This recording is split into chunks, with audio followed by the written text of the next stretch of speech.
Welcome everyone to the Fated Connections Path of Exile Community Podcast, episode number 108. You can already see I have a little bit of a smile on my face. That's totally not because we started the podcast without being live. Absolutely not. Certainly not. We wouldn't do that. We're professionals. So let's, for the first time, get Balor Mage in here. Welcome, Balor Mage. How are you doing? Great. I don't know what you're on about. I've not done this before. No, this is No, a not at total all. first for us.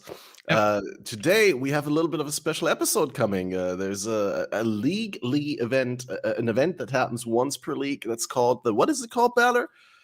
I still call it the Badger Private League. I can't stop myself. It's just BPL now. Yeah, is I my don't know. understanding. We have to ask what the B stands for, but I'm sure there's as many explanations. But yeah, we got people on here from the BPL organization team, and we're gonna get them in one by one. First, welcome Lilylicious. Thank you very much. It's nice to meet you for the first time ever. I've never seen you before in my life. Same. Yeah, good to be here. Yeah, glad to have you on. And then we got the head of marketing for the BPL, an amazing video producer. It goes by the name of SugarCaned. Welcome. How are you doing? Hello, for the first time. Yes. Yeah, very first time. Novelty. Glad to have you on. And well, let's, without further ado, get the last but not least participant, who is the director of the BPL, goes by the name of Dingess. Hey, how's it going? Yeah, I'm Dingess, the BPL director, which means I just manage other directors and get everything in on time. I feel like a bit of deja vu, but everything's good. Everything's good. Yeah, that's why we usually don't do any test runs for the podcast, because otherwise people feel like they're reliving their dream. But first question, we just wondered, what does the BP and BPL stand for now? The B stands for BPL. All right, so it's the BPL Private League. Yes. In my head, it still stands for Badger too. We just kind of nixed the Badger when he went on to do real life stuff, and kind of we took over a lot of the organizational and structural stuff. So yeah, that's fair. I mean, the logo still shows a Badger, so yeah, he's with us. He's with us in our hearts for sure. Right. So I think maybe it makes sense to introduce the people to the concept of the BPL. But before we wait, how do we go about this? I think before we do this, we just talk about our history as Path of Exile gamers a little bit. I mean, most people are familiar with where Balor and I come from, but you guys are not appearing publicly all that much and not speaking about that. So let's give people a little bit of an intro. How did you find to Path of Exile? What got you in first? What hooked you? And how did you get to, start working on the organization team for one of the most popular events, if not the most popular event in Path of Exile? Well, that's a little bit of a loaded one, but maybe just give us a little bit of an origin story. Lily, you already did that on the last podcast, but for those of you who didn't hear that, what would you like people to know you as? Well, I'll do the short version since I already did it once. I started out playing hardcore solo self-found for 1,500 hours, and then I stopped doing that because I stopped being a student who could play a lot. I moved into solo self-found and then into a smaller private league that runs every league, which I also help run. It's called East Oriaf Exiles. It's a good time. I've been involved in BPL since BPL 6, in which I started helping people in the support channel without being asked and without having any reason to do so. And after that league, they just asked me straight up, "You were really good at that. Would you like to do it again, but officially?" And since then, I've kind of drifted into the main sort of operations, keeping the event running, and support role for the event. Yeah, it's amazing. I mean, we couldn't have this amazing event without people like you. For sure, Lily is like the crux of BPL for sure. Right. How is it for you, SugarCaned? How did you get to the the BPL or to PoE in the first place? Okay. Well, I actually was in the closed alpha. I had a friend who was playing Diablo 2 with me and was like, "Hey, I helped the Kickstarter for this game, and they gave me like 5 free passes. Do you want to try it out?" And I'm like, "Yeah, sure." So like tried it out, and at the time, there was no way my computer could handle it. It was I had like a old laptop, and it just wasn't doing well with it. And kind of life happened, and I ended up when the pandemic hit, I was like, well, I have spare time, and let me try this game out again. And so it was 2020. I started in Harvest League, and I actually got a headhunter while being explained to how to get a headhunter. And it was with a group who invited me into the party in the back when it was Nemesis maps that you had to go into to get the headhunter. So back when Headhunter was actually like super crazy good as well. Yeah. And I got it, and I was like, now what? And they were like, you did not. And I was just like, yeah, I got it. And I actually I didn't know what to do with it, and so I just sold it, and I ended up giving each of them a divine or an exalt at the time. And they for some reason got mad at me and kicked me out of their group. And so I was on Twitch, kind of sad that I didn't have a group to play with anymore. And I was on Badger's Twitch, and he was like, "Oh man, that that's awful that they did that. Like, why don't you come join our guild and our group?" And so I joined Badger's guild, and so then I got involved with that was BPL 3. And I was just a regular player. And then in 4, I was a regular player. In 5, regular player. 6, I was like the trade bot / resource management. I was kind of like running around, getting stuff from people, giving it to other people. And then in BPL 7, I was a co-lead for Lunaris. And 8, I was a kind of parallel lead for Maven. And then in 9, I was a official team lead for Dragon. And then in 10, I was a official lead for Corsairs. 10 was the one that we played last time. Mm-hmm. Right. Yeah. And she's a big winner too, so. Yeah. So I've won. BPL 3 was like 2020, or when was that? Mm-hmm. Yeah.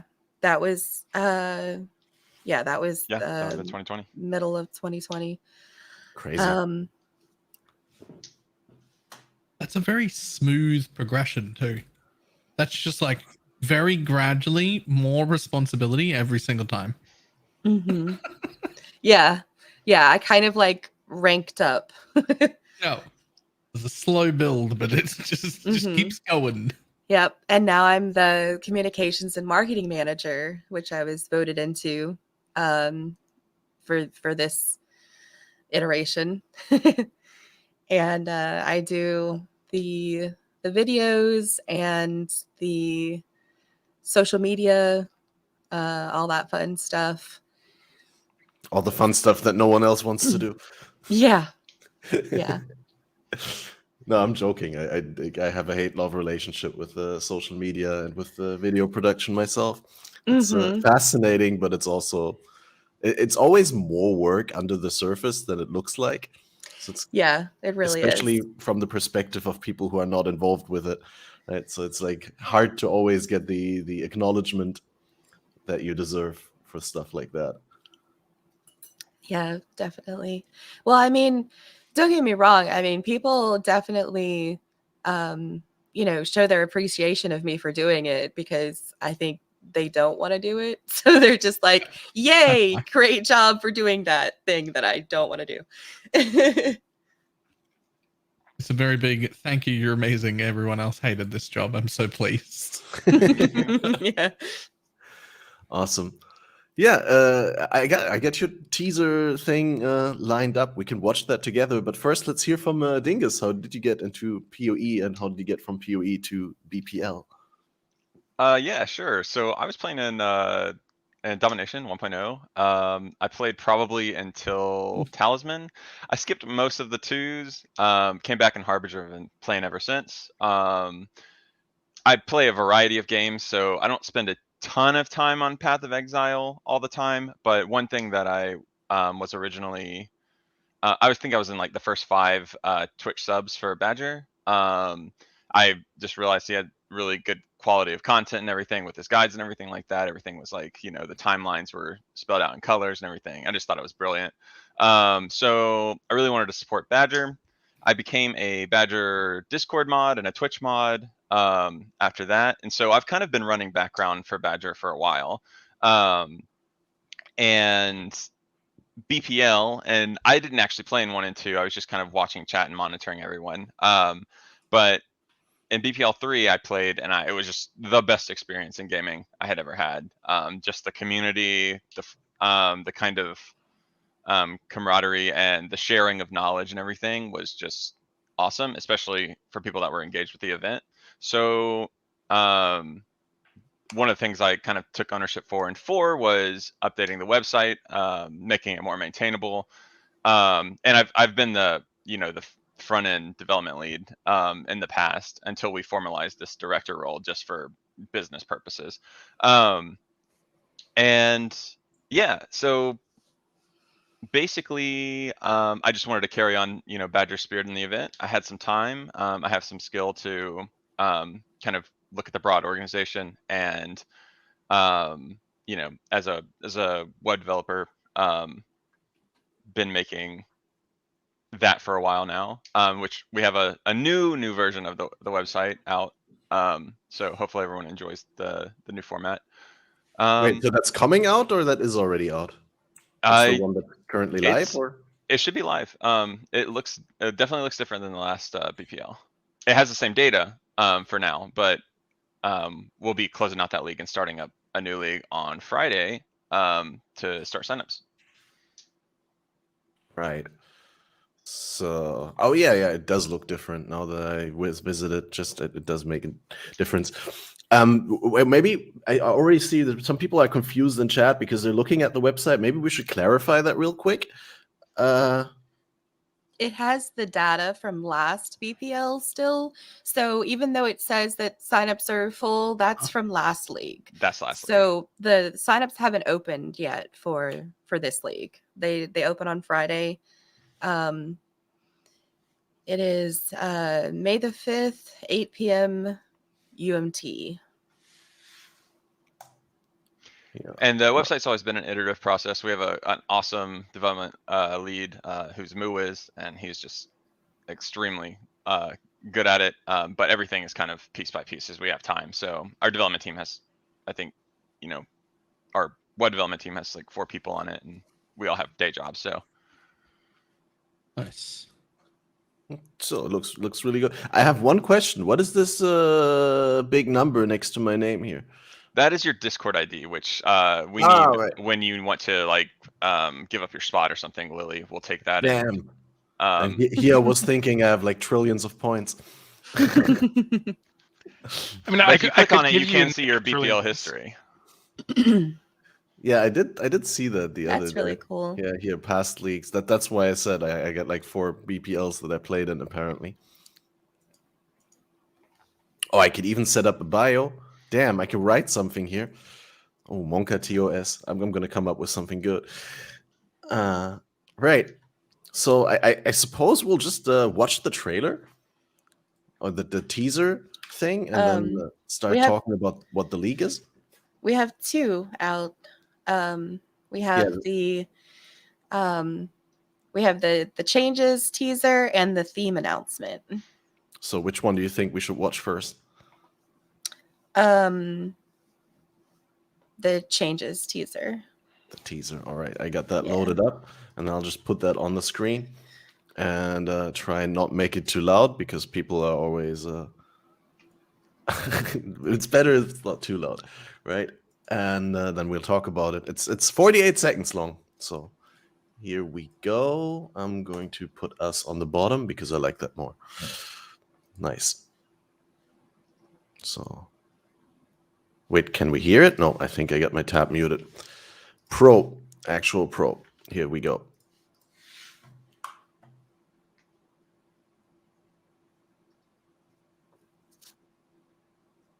I think we still can't hear it. We Can't hear it? Still can't hear it. Okay, then I'll have to do it differently. I thought the screen share would make you hear it. Damn. It looks like the volume might be turned down but not muted or something. Yeah, but like if you can't hear anything, no, then I'll just have to download it and implement it into the studio like that. So we'll talk about it first, and then we watch the teaser. Well, maybe we'll go with a very, very basic idea, because there's some people probably in chat right now who are like, "What is a BPL? What are these guys talking about?" Yeah, I actually have a video that I'm releasing today that is what is BPL. It's a video called "The Spirit and Structure of BPL." If you would like, we could see it for the first time here on the podcast. Sure, if you can make it available to me if somehow. I can get it, yeah. Let's. It seems like I do need to have a local file in order to share the audio, because it just didn't work with the screen share. But yeah, I'll do the sound effects for sure. Yeah, the syncing the sound took me a long time, actually. Well, we're all very much curious about it. Let me see whether I got the teaser so we can show that.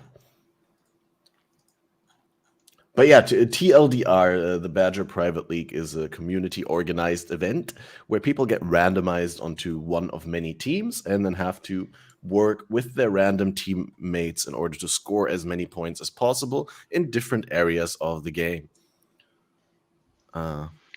And to answer the most common question, no, you cannot swap teams, and no, you cannot sign up with someone else to guarantee you're on the same team.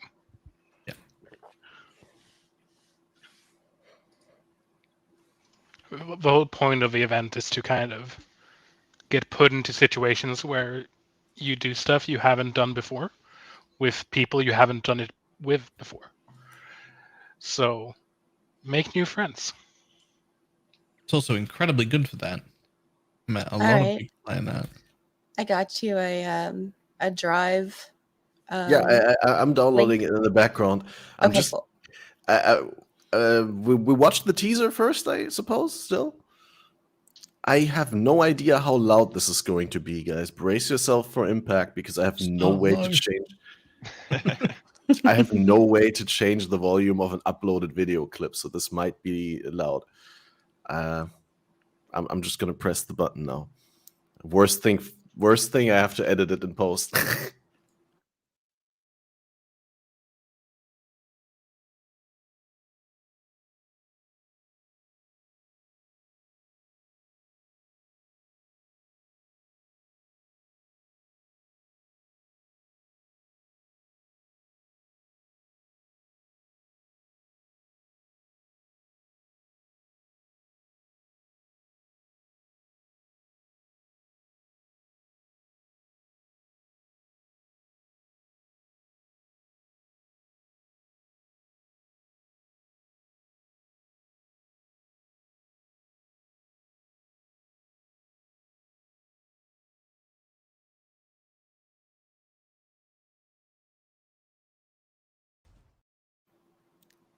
Yeah, and then it automatically switches the microphones back on. Perfect. The technology is there. Awesome. Okay, that video was awesome. Thank you. Thank you. What on earth? Do you actually have someone to compose the music, or is this just from free libraries somewhere, open source? I mean, copyright free. It's no, it has the copyright. It comes with it comes with Envato. I don't know. It's a program that we pay for to and you have like access to like a whole library of sounds and music and all kinds of different things in it. Awesome. It's pretty cool. No, that's really good stuff. I'm very hyped as well. I mean, it's just like a bunch of titles and like big words on the screen, but the music and the effects carry it so far. It's actually really cool. And then we got the explanation video coming up soon. It's actually loading. Do you guys want to say anything about what we just saw and about what we're about to see? Oh, I just want to watch the next thing immediately. It's almost there. It's almost there. We just have really to stall good. for 10 more seconds or so. Well, you could play the theme announcement. It's on YouTube, so it should be easy enough to pull up now that you got that figured out. I do need to make it available locally, and I think then we have the spirit and structure video first. Oh, okay. Okay. I mean, it says processing, but it should be available in a second. And that's probably very self-explanatory. I'll just try and quickly grab the BPL theme thing as well. Mm-hmm. Oh, it's 2 minutes 48. I'll just better start showing it now. So brace yourselves for impact. Might be loud. I have no idea, no control. But people said on the previous one it was perfect. Last one was great. Oh, also, guys, one thing I completely forgot in the beginning. Everyone in chat right now, if you have questions to the panel, if you have anything that you would like to see discussed, make sure you leave a comment in the live chat, because I actually have a feature where I can like note those and like save them for later, and then we can have a whole Q&A segment. So don't hold back on the questions. But without further ado, we go into the explanation video for the Badger Private League. Let's go. 5, 4, 3, 2, 1. Hey y'all, and welcome to the spirit and structure of BPL. BPL is a fun, massive, team-based event held in a 4-day private league.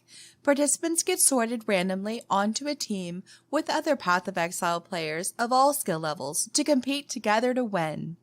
Joining BPL Discord and signing up with your connected PoE account are required to participate. Once sorted, you get access to your team's Discord channels, which are the main communications hub for every team.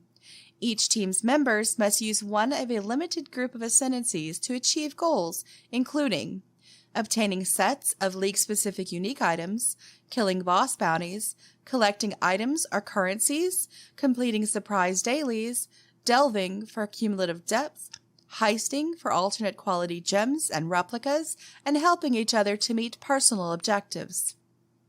As a participant, you get to choose your area of focus, trade with your teammates to make your build better, show off your PoE knowledge, captain or join a subgroup on your team, join leveling or XP groups, hunt for points items, share strategies, join in team voice chats on Discord, contribute to your team in so many ways, and make new friends.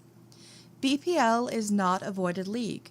Your items and characters can be migrated after BPL's closing ceremony to the current Softcore Trade League. There are no additional modifiers for this event. There is a link to a video about using BPL Discord in the description below. There are also videos about specific areas of focus linked below if you want to find out more about them. If this social and competitive event sounds like it's for you, we hope to see ya next BPL. This is the group content. This is such a bad idea, dude. That is Content, content right y'all, there. content. Yeah, that is content for right We're there. gonna brick it, dude. Very funny. There it is. Do it for the vine. No ping. sorry, I can't see. I have did. too many auras, man. I only have 85. Fine. No way. Do not use that MTX. Where Wait. tablet? Wander, I need the Oh, iPad. he's got ice trap, dude. Okay, let's go. Let's go. Alright. We're in, boys. Give me the iPad. Holy damage. The boss just instantly dead. See, that's a fucking good idea. The boss just insta dies.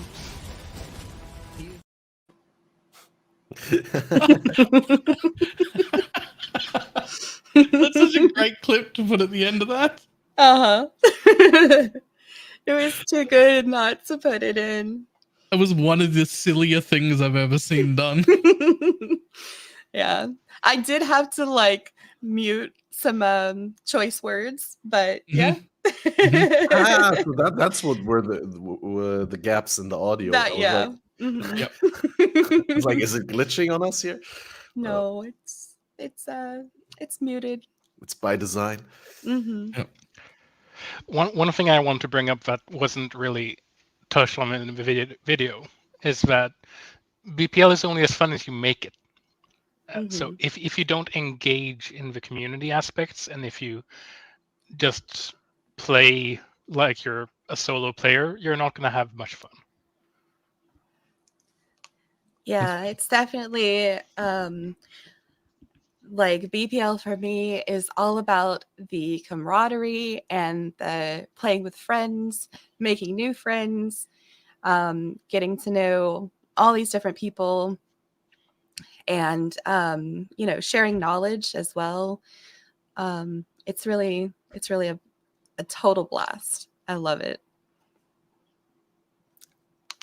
And once again, important to point out that today, other than with the other BPL podcast, episode 99, for those of you who want to re-listen to it, we actually have a podcast 2 days before the sign-ups start. So everyone who's listening to this will hopefully be able to secure a spot in the BPL if they want to.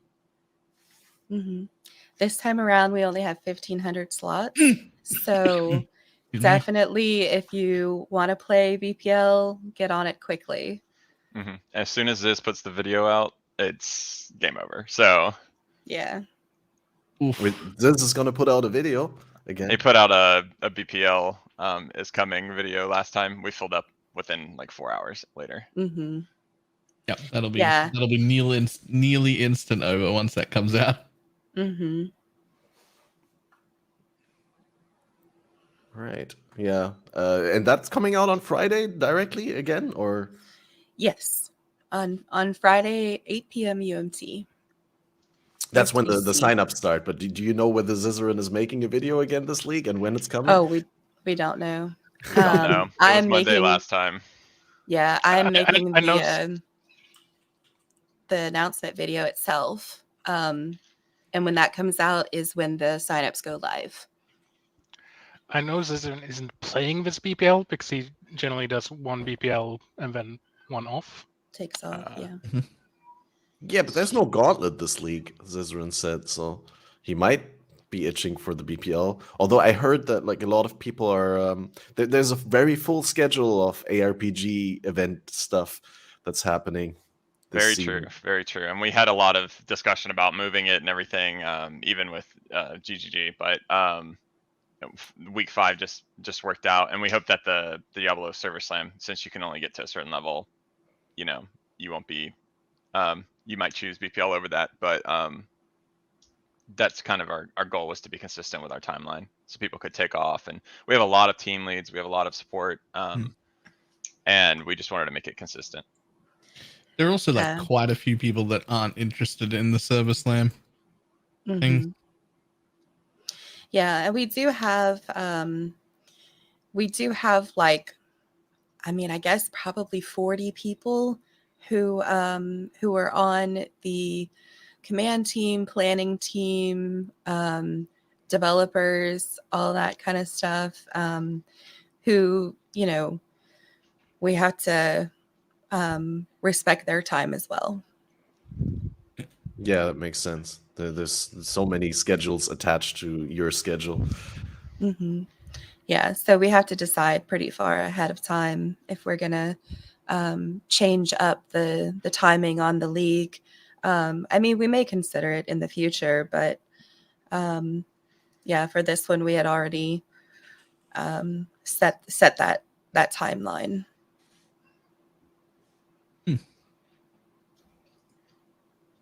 Great. So I guess before we go into discussing what's different this BPL from the previous one, we'll just jump into the theme trailer that you provided. Alrighty. Okay, guys, brace yourselves. Again, volume unchecked. I have no control, but it seems.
Once again, what a banger of a soundtrack.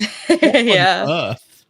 What is your background before this, like in real life? Well, nothing Specifically, to what I do mean is with. you've done this before. No, You can't have her. I have BPL not. needs her. Yeah. This is a new skill you're developing. Yes, this is a new skill. I actually, the previous videos I had made for BPL, I was making little, I called them BPL focus, and it was on like, you know, this is what the heist team does, and this is what the beast team does, and different stuff like that. And I was using the video editor that's just called video editor. It comes with Windows.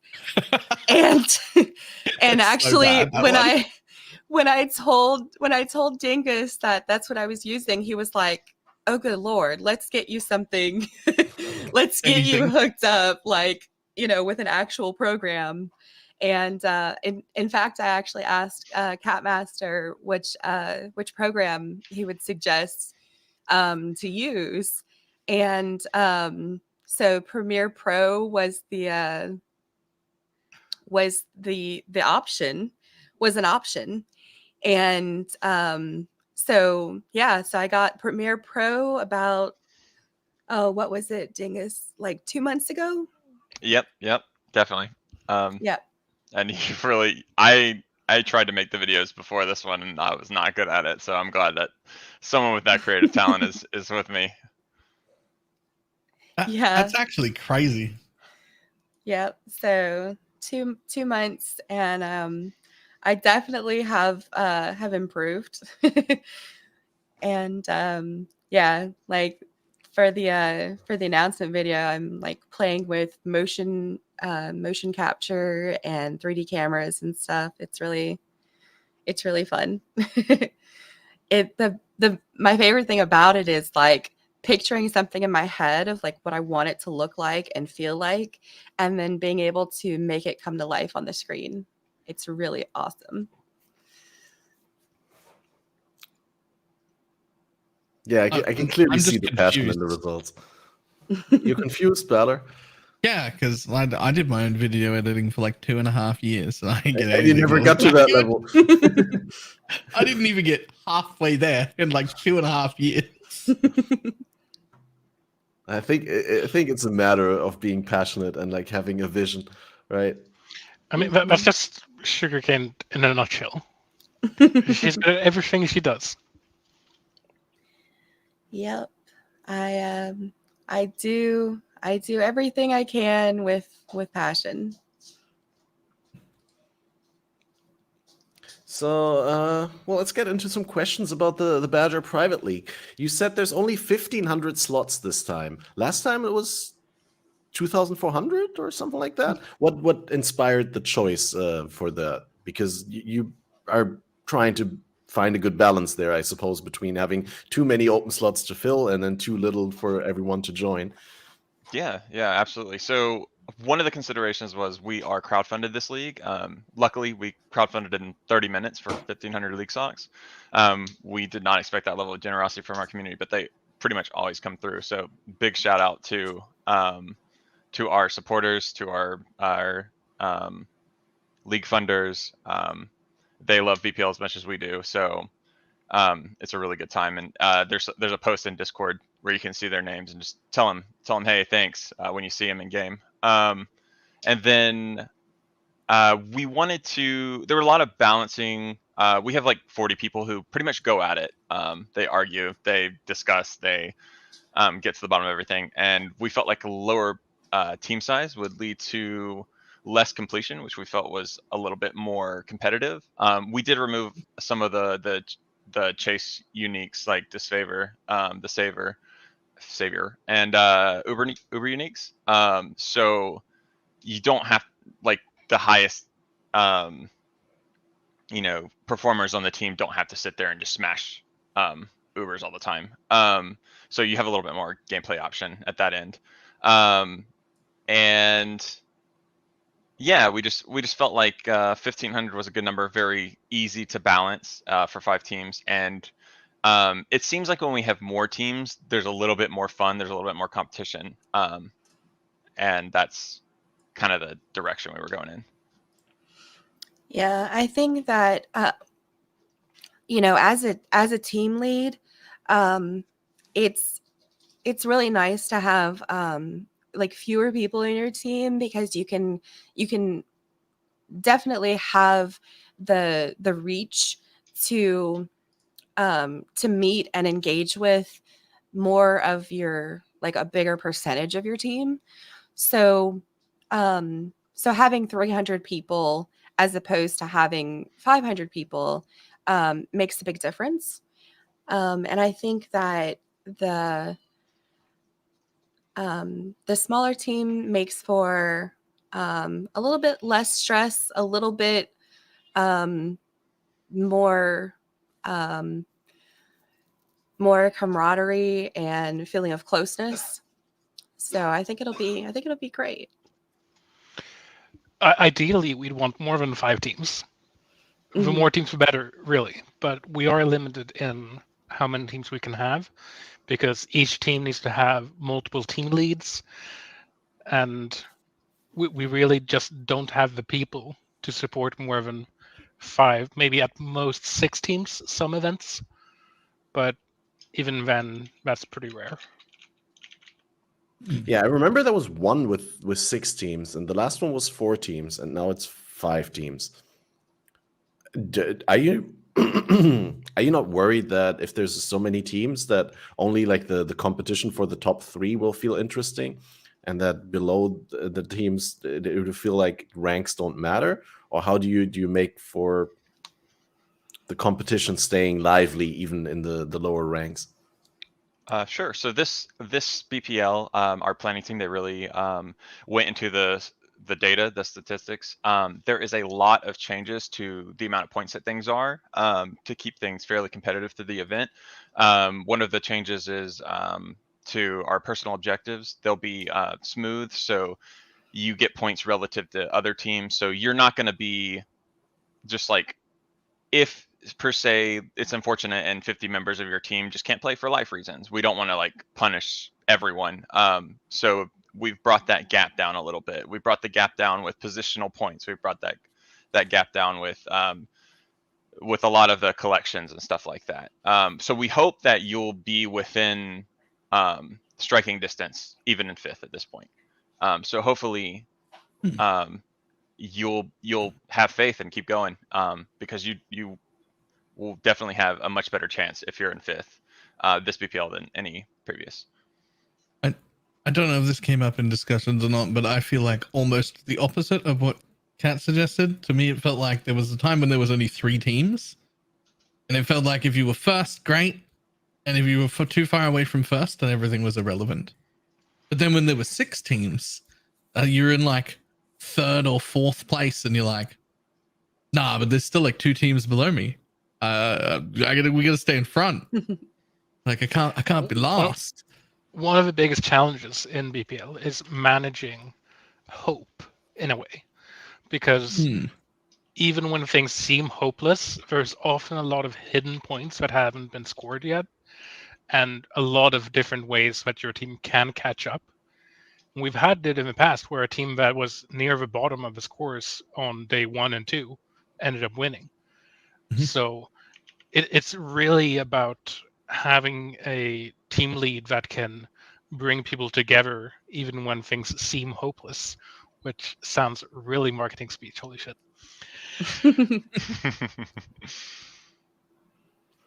Yeah, so you mentioned that there's a focus on making it less about full completion, but giving every team the choice what they want to specialize on, and that there's like a very different profile between the teams. Chat asked a question about, what predefined categories are there and how are they organized? Maybe you want to talk a little bit about that. I think Sugar has the most team lead experience, and so she'd probably know the best categories each team deals with on a Okay. basis. So some of the categories for points would be heist, beasts, all the delve race. We do have a timed delve race this time around, and the bounty race is back. But absolutely, if you join a team and you are really really into heist, for example, you can basically stay in heist the whole time.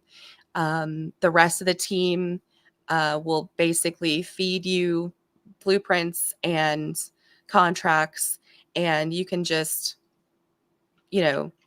run heist. I mean, because we don't have endless heist anymore, so to speak, where you de-level and that kind of thing. You will end up mapping a bit this time around, but yeah, the heist team brings in a lot of different things for the team.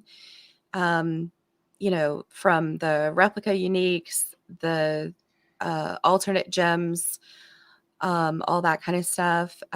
Beast team gives us split beasts and the beast uniques that come from the portal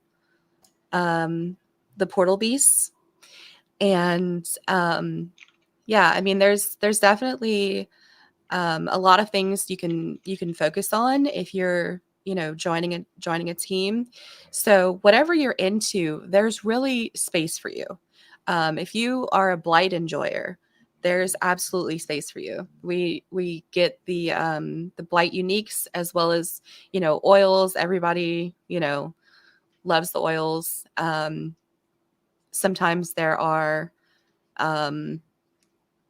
different dailies that include interesting things from a corner of a mechanic that maybe isn't a focus, but that is like really fun to go grab. And I think that the majority of people will find something that they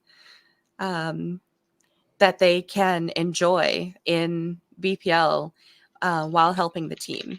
If you're a lab runner, oh man, we love lab runners. We love blight runners. Like, you guys,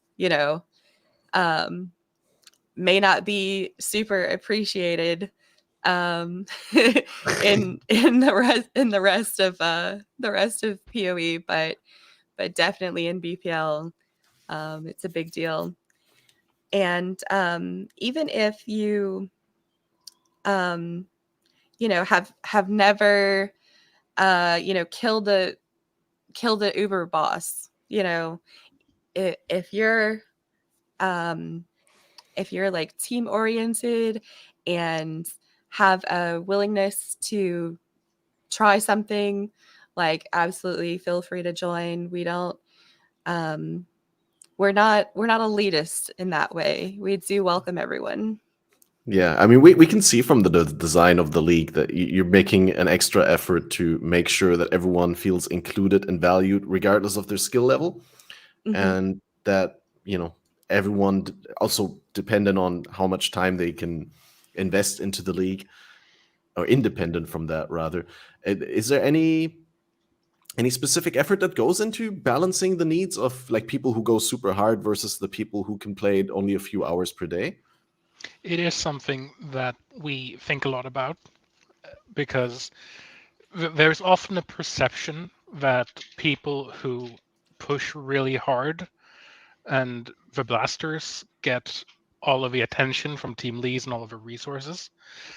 And to a certain extent, there is a grain of truth to that, because as a team, you want to funnel resources to where they have the most value, which often is with the more well-known people who play the game for 20 hours a day.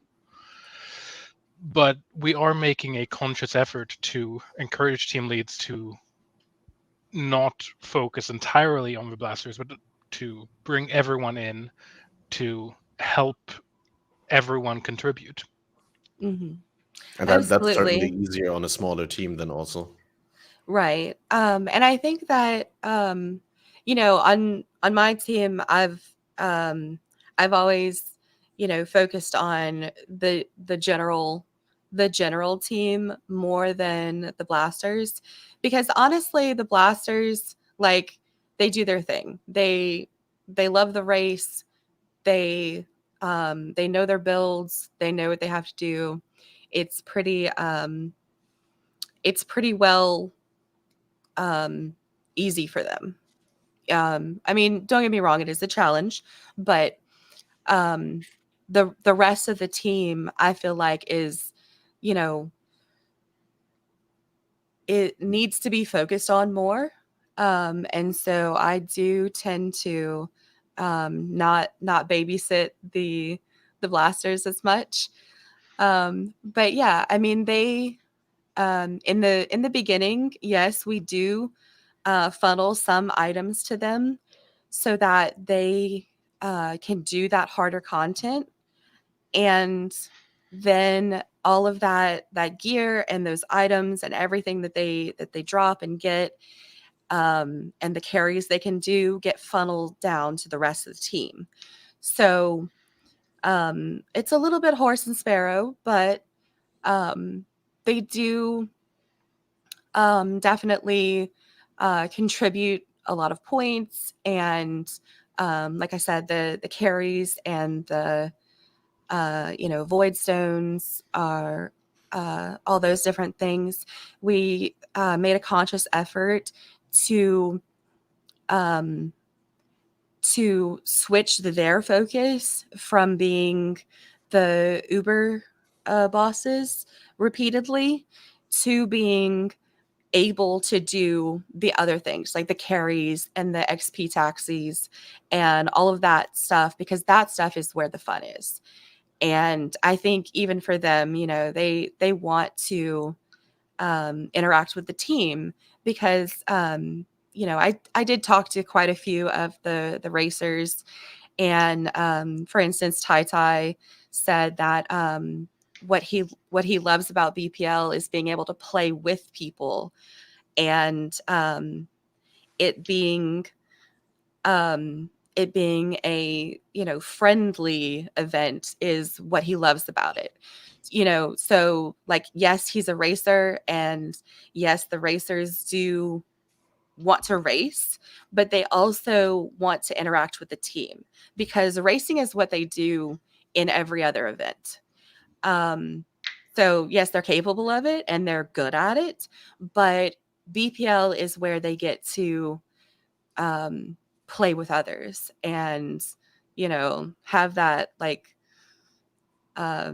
friendly interaction with their team, and cheer on each other and all that fun stuff. So I think they definitely tend to appreciate the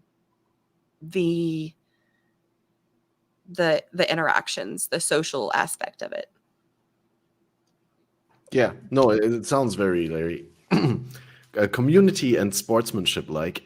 And yeah, if the racers themselves, if the top tier people in every team acknowledge that, it's all about the team spirit, and that they realize that it's about the playing together, and that they're being supplied with the materials that the entire team gathered, and it's a giving and taking, then that's great. I was curious about, you brought up the different categories in which we can score points this time. I was curious about how Delve worked after you mentioned that there is a Delve race this time. So it's points for the first team to reach a specific depth? Okay, so the way that the Delve race works is that it starts at when the Delve person reaches depth 200 and goes until that person reaches 400. So it's like a staggered race. You can start whenever you feel like you're ready. And Right. So you can like side travel at 199, and you start the timer basically when you hit 200. right. That's So interesting. we didn't want it to be specifically a race to the lowest depth. And we didn't want it to be like the whole 4 days. So it's within the first, is it 48 hours, guys? Or 24? I'm not actually sure on that part. I think it's within the first 48 hours. But yeah, thank you for asking me. 48 hours. Okay, so within the first 48 hours, you can start it and finish it whenever you'd like. So it's there's some strategy involved of like when you want to start it, how you want to feed that delver the sulfite from the team. So it does take coordination from the team, and it's the fastest from 200 to 400 of all the teams. Yeah, I don't think it's ever been done like that, right? It's a complete Nope, new this is model for new. the Delve. I'm curious how that will work out. We've had a few different variants on Delve for the past few events, precisely because the original way that the Delve race worked was really unhealthy in that it made individual people have to sit up for 48 or more hours straight and just delve, because we were looking at solo depth only. So we've tried a few different variants to try and limit how much we encourage individual people or make people feel forced to play that level of unhealthiness. So I really feel like this variant is probably going to work the best out of all the ones we've had, because you can literally go hard the first day, get to depth 199, go to sleep for 12 hours, and then wake up and then do your 200 to 400 race. And you're not going to punish your team for it. Yeah, and in addition, we have a fossil collection goal as well. That is also a race with positional points for hollow, tangled, fractured, faceted. That tier of fossil, collecting those. And that goes over the entire duration of the event. Yes. You're gonna need to calm down. You're making me want to not do the Diablo 4 thing and do this again instead. Do both. That is our hope. That's our hope. Yeah. Do it. This was gonna be like the first one I'd skipped since the first one I did, because I was gonna do Diablo 4, but You'll be done with Diablo 4 in like 4 hours. You'll be fine. The Diablo 4 thing is just level 20. You don't need that much time for it. It's true. Yeah, you could always do like a couple of hours and finish that up real quick and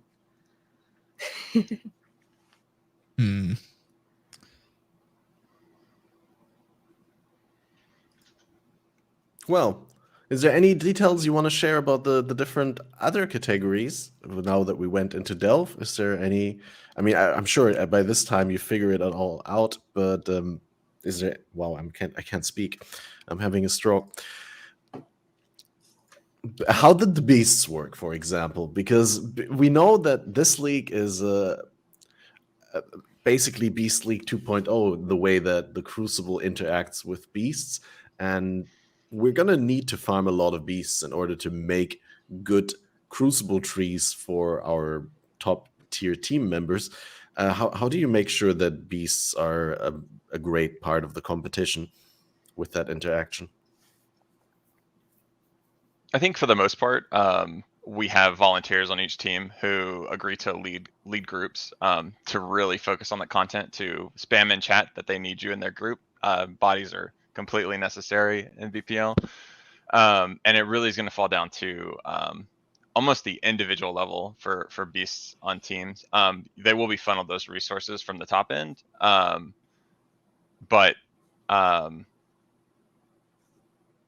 also, Totem is banned for submissions, but you can play it for every other kind of content. Oh, wow. So the Explodey Totem build is completely banned for boss kills. For boss kills and bounties, yes. Yeah.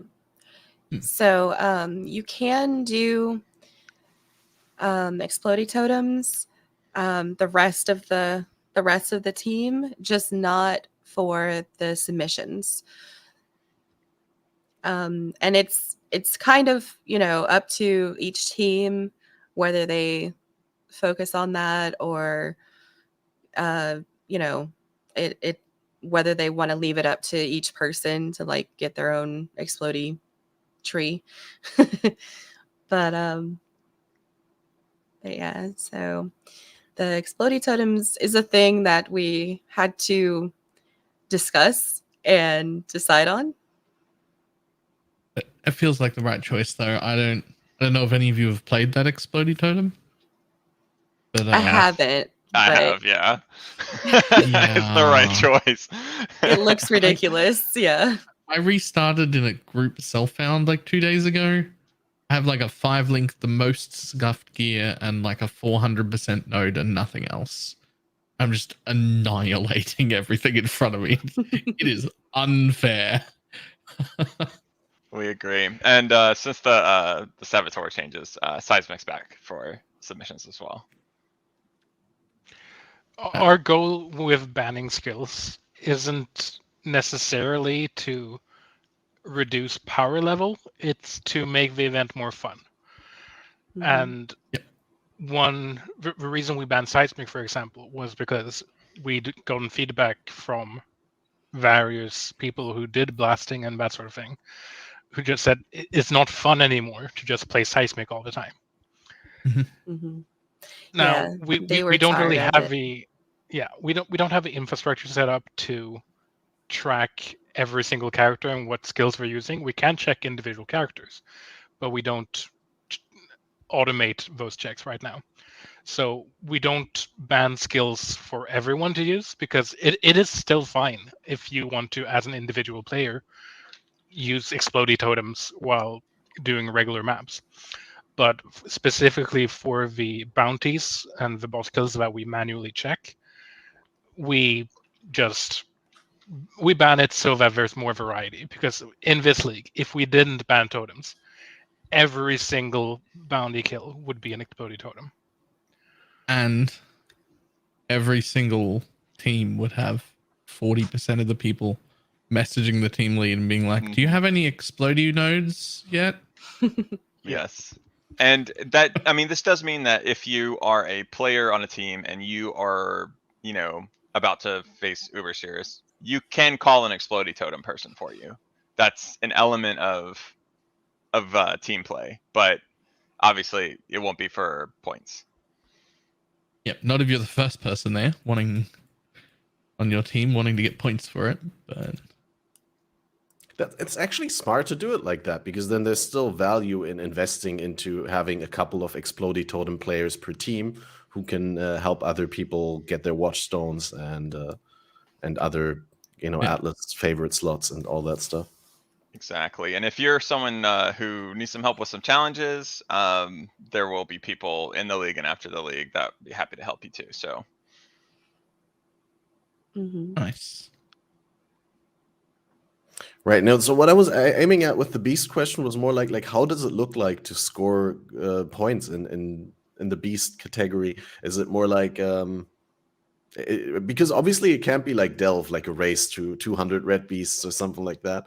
But and if you like did like a number of imprint beasts or something like that, obviously those are going to get used.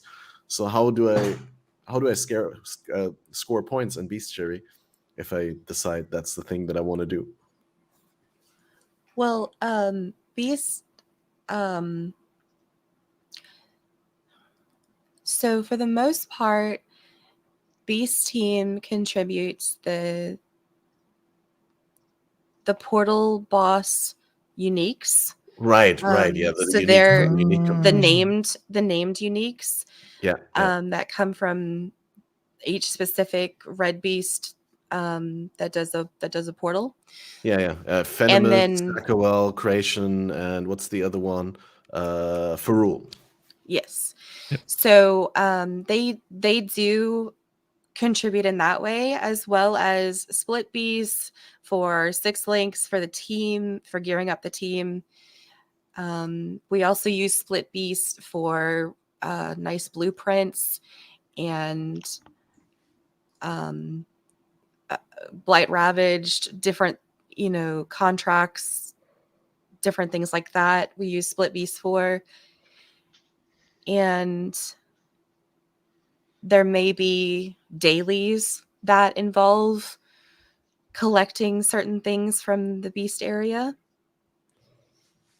Yeah, maybe that's something that we should go into a little bit, because obviously maybe people might not be familiar with how that works, but there are daily goals that you release at a certain time every day, I assume, and then people have a given amount of hours to complete them, to score the points, and then the goals go away.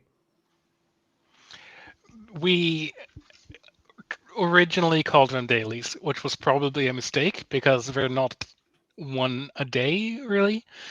It's been a few different variants, but I think this time we're going back to the twice daily, where 2 times a day you're getting a new set of dailies. But what they're essentially quests, let's call them that, or like mini bounties. And it can be something like collect 2,000 engineers' words. And one of the critical bits for this is that once you have collected these things, you can use them. So once the site says that you have completed the daily, you don't need to keep them in the stash anymore. Because that was really the only way we were going to be able to do something like that, because it's a really bad feeling when you get a daily that's like collect 100 blueprints with this specific modifier, and then you complete it and you still have heist things to collect and you just have all these blueprints sitting there and you can't use them. That would be a terrible feeling. So we make sure that you can use things after you've collected them. That is not the case for unique items, for a variety of reasons. But once you have a point scoring unique item, you need to keep it in your stash.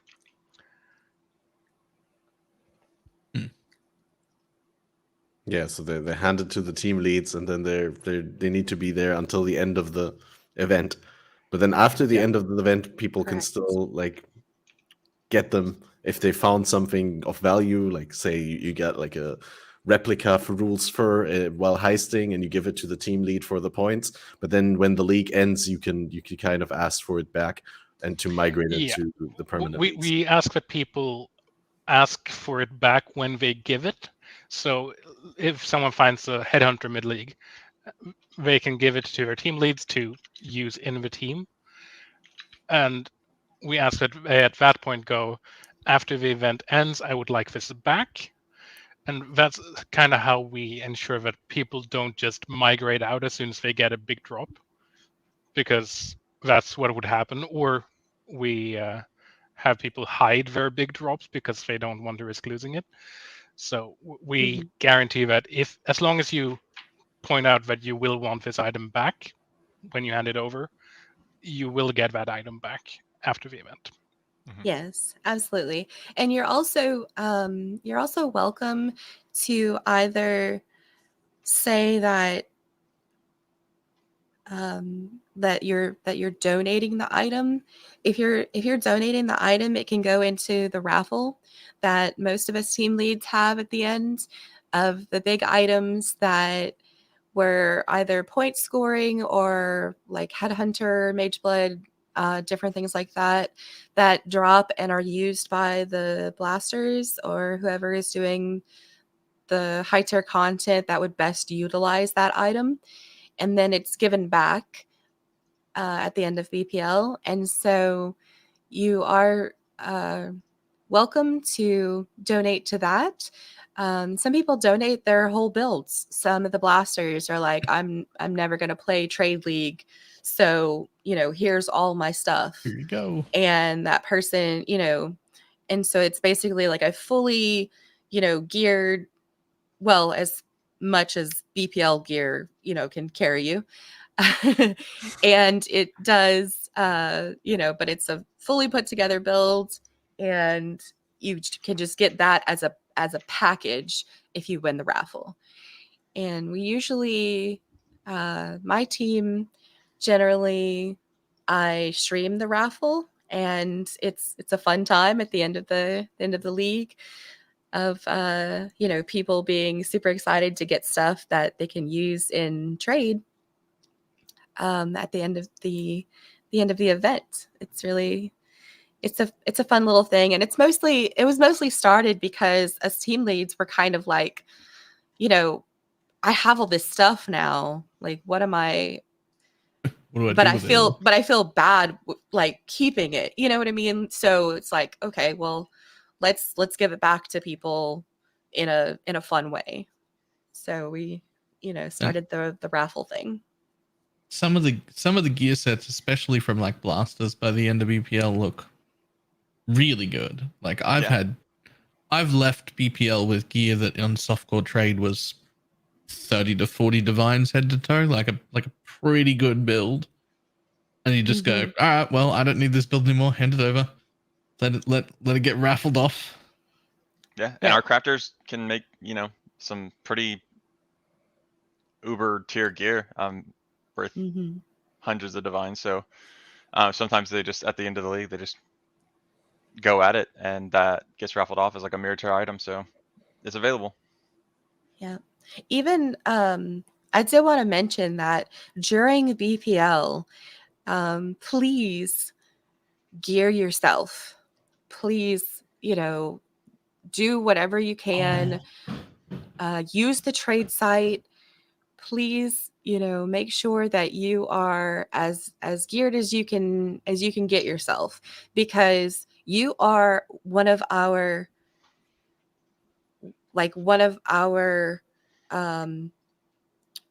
positives. Like you have to contribute back to the team, and the only way you can do that is by gearing yourself.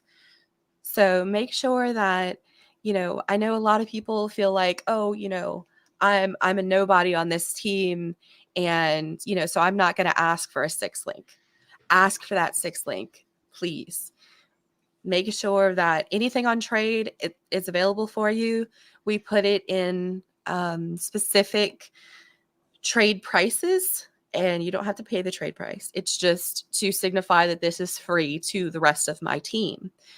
So yeah, so every team gets basically a cryptic price of 7,575 chaos or something like that everyone on that team lists it for on trade. And then you can just browse the trade by looking for that specific price. And then everything you see listed for that specific price, you can ask, and it's usually handed out to you.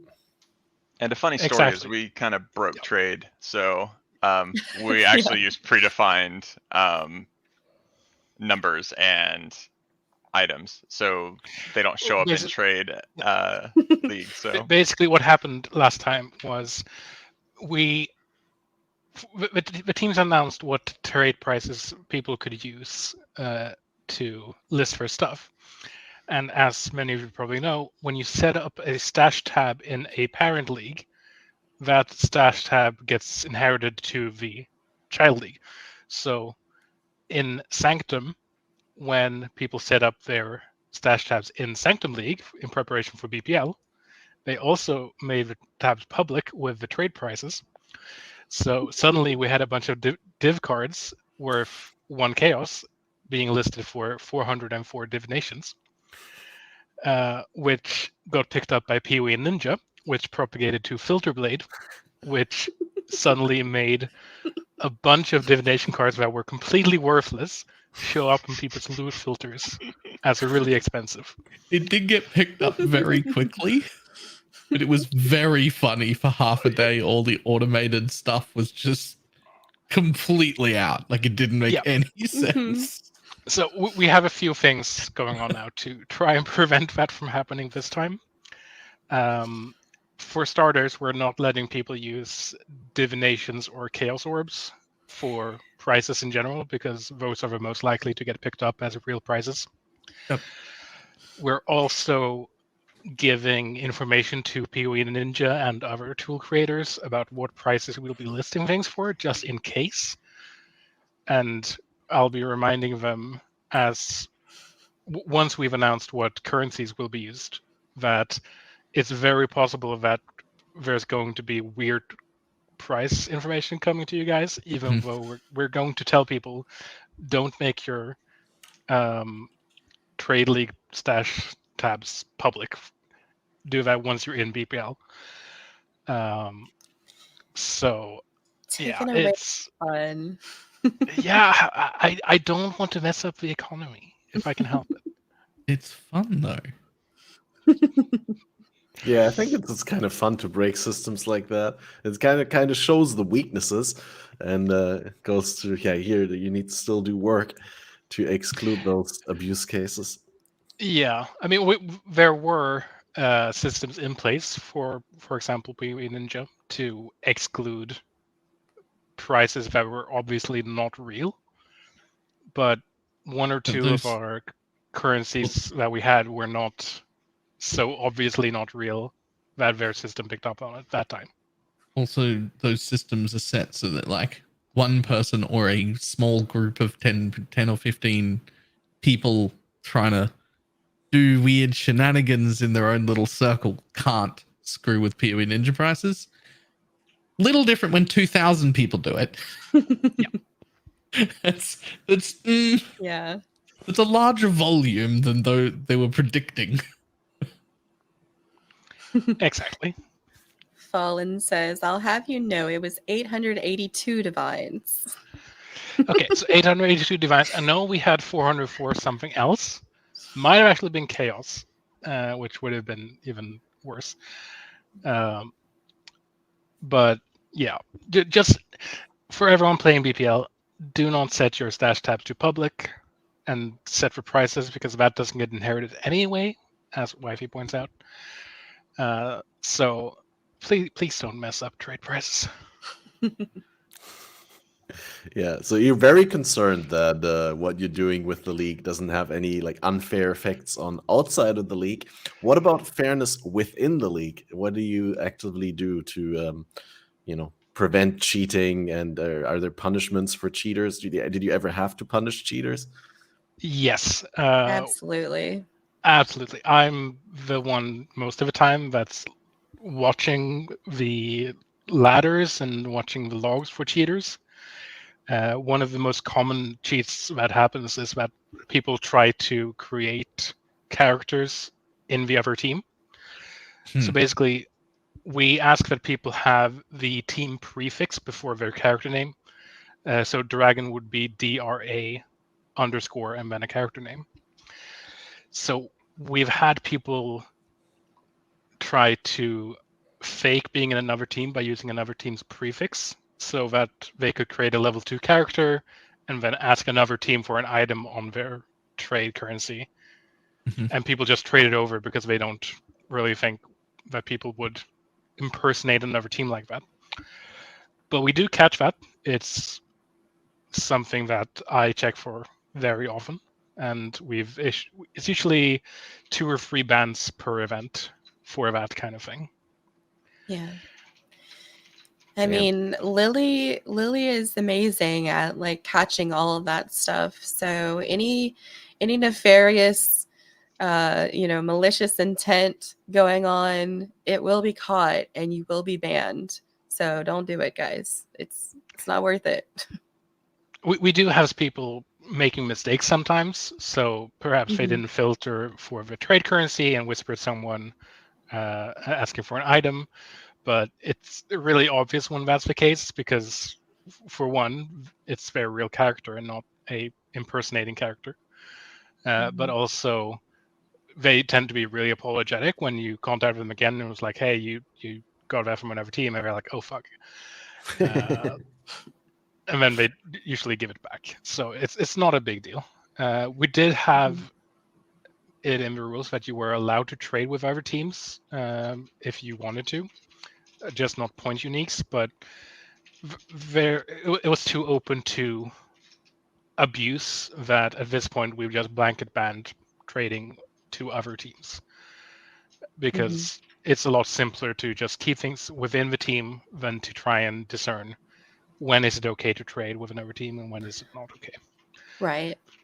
The only things that can still be traded would be stuff within the team leads.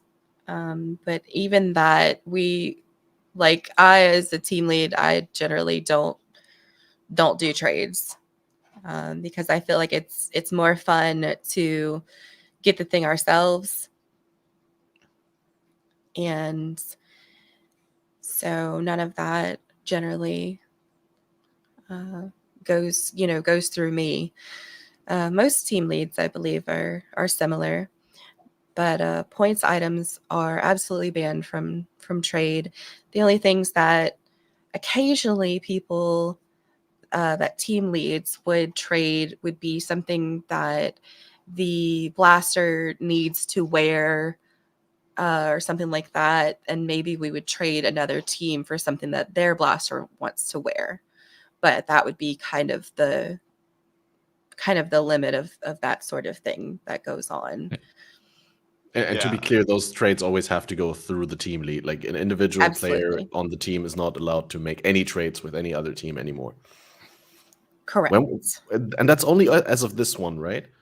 Because I remember in the past, like having these considerations, like someone from the other team whispers me for something that I have listed, and then because of the different teams having different access to different ascendancies, because some items are more desirable on one team than on another, and there's always this weird consideration that you have: do I trade this item away? Can I get something that's equally valuable for my team in exchange? And vice versa, like, do I prevent them from scoring points if I don't trade it to them? Is it like unfair to the team to not trade it? So I think it's a really good step. Actually, I want to be really clear that that trading between teams for individual members is not banned. You can do that. Trading for points items is. If you're chasing that meme item from the other team, they are probably going to ask you for they're going to ask you for the savior, like in response. Like that's probably going to be the answer from another team because they're going to laugh at you. But if you absolutely need it, you can go into trade and look for that item from anyone on any team. Just want to make that clear. From a normal player perspective, if you're trying to play a meme build, they might give it to you. They may ask you for 50 divines.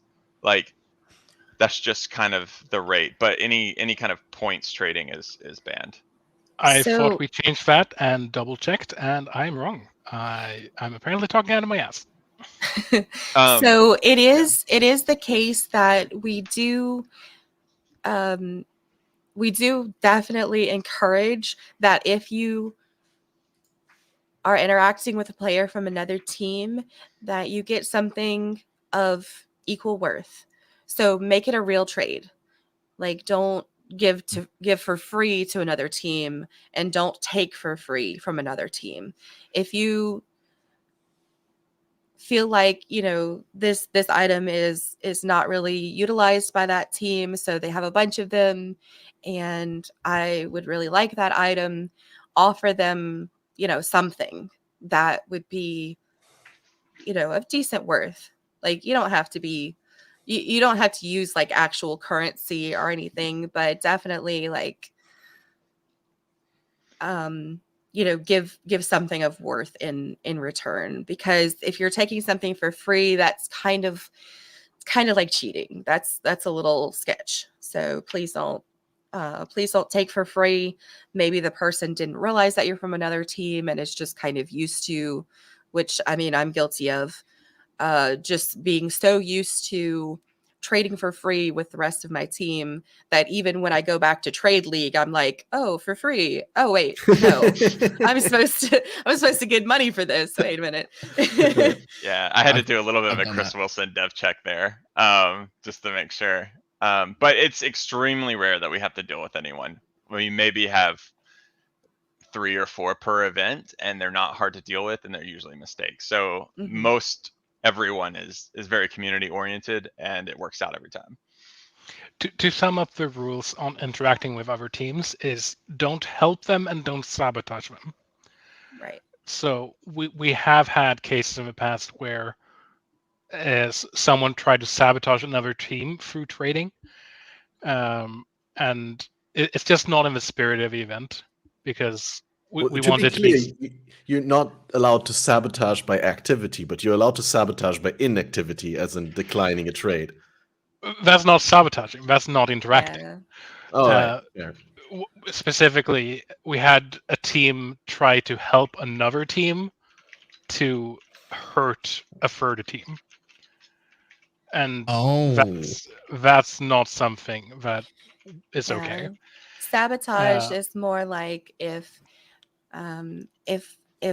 two teams are neck and neck for first and second place, and one of them tries to get the team that's in third place higher, you know, to get a first that would put them higher than the second place team. Yep. You know, so that's where sabotage comes in. But absolutely, we definitely don't want to, you know, help people on other teams, even if it's your friend. Please, you know, try not to laugh at your friend while they struggle. Hurt them. Yeah. If they're not on your team. Yeah, I mean, encourage them if they're struggling to talk to the rest of their team. You know, the teammates are more than willing to help anything they can. So if you need, you know, a couple fusings to make your gloves work or whatever, like, get in contact with someone, call it out in global. It'll get to you.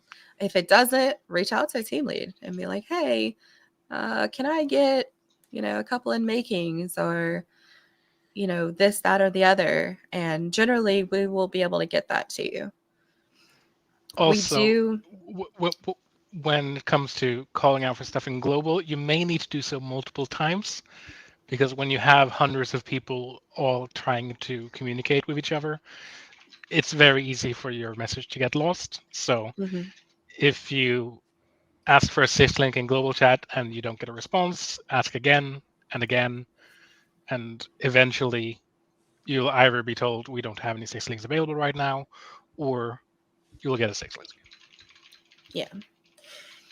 And the crafting team is usually hanging out in their own voice chat. So a lot of times you can go in there and be like, hey, you know, I need gloves with cold res, or, you know, whatever thing that you're missing. In the beginning, they do, you know, struggle for bases and stuff. So don't like bombard them. But they will call out in global like, hey, I do have you know, I have 6 links available. I have evasion bases, I have armor bases, I have, you know, whatever. And you know, actually take those things. Like, a lot of people feel like they're not worthy of being helped. Yeah. Right, not worthy of being helped. And it's like, friend, you know, you're our, we utilize you. Like, us team leads generally are hideout warriors. We can't go out there and do all this stuff. We need you guys to do it. We need you to be able to do the things that we need for points. So definitely take the help. If you need build help, like if you get to a point and you're like, man, you know, my build's really squishy, I don't know what's going on, reach out. There's always people who are happy to help with builds, with atlas trees, anything like that. We're around. Voice chat and Discord is underutilized, I find. It's also something I've had to deal with people from my chat who are in the BPL, because they're like, oh, I don't want to take this, like some juicer should take that. Like, yeah, I'm in a 4 link, but I don't want that 6 link. But I promise, if there was like a juicer that's super important to get them in a 6 link first, it got handed straight to them. It never got linked into trade. It never got put on the trade website. The team lead didn't link it for anyone. If there was like a deathly important person to get a 6 link, they got handed it.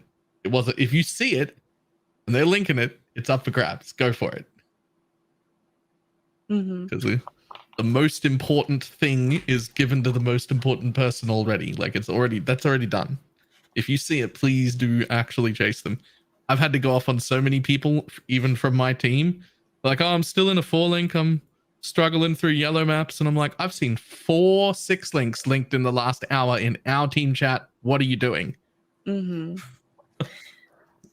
Yeah, we got a number of questions ready from chat. If you have any questions regarding this stuff, make sure to post them now, because we're going to go all over them. But before we go into the Q&A section, we got a reveal for one of the team logos that I believe I'm allowed to share on stream here. Yes. Okay, and let's look at this. This is an amazing artwork. There we go. This is the team. What was the name? Oh wait, oh no, I zoomed. No, we're not revealing the name. You have to guess. Not revealing the name yet. The name reveal is on Friday with the signups announcement. So we've just got a logo. So it's just a little teaser. Just got a logo.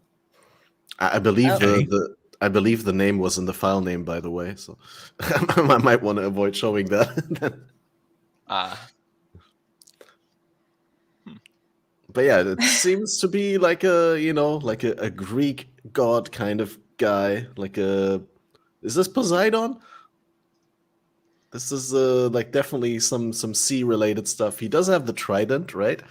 And there's some tentacles right there. Some tentacles? Oh no.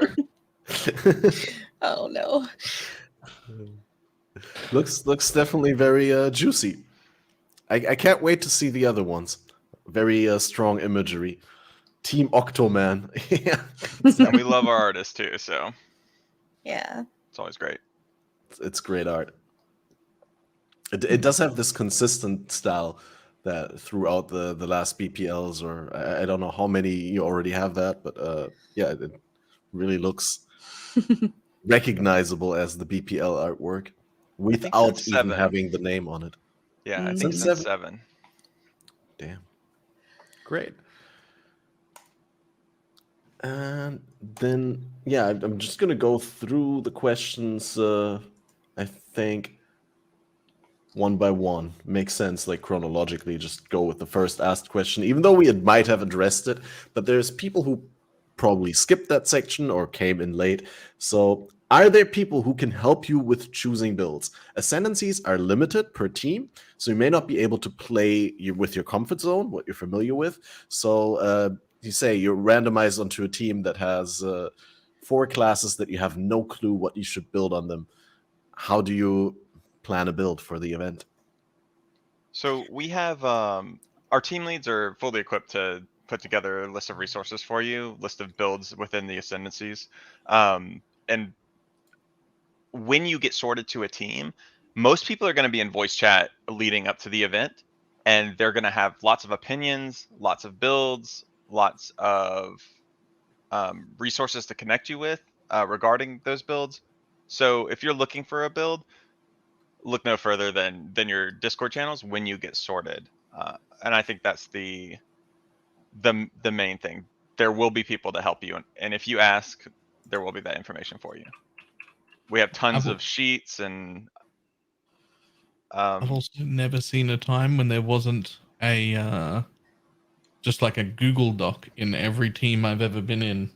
It was like, here's a list of builds people are looking at, and you can just like have a look through them and see what everyone else is playing and Yes, and you like.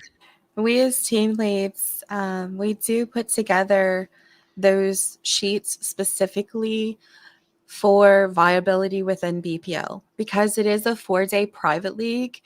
You are limited with who you can trade with. So we usually tend to pick SSF friendly builds because you're more likely to be able to get those items.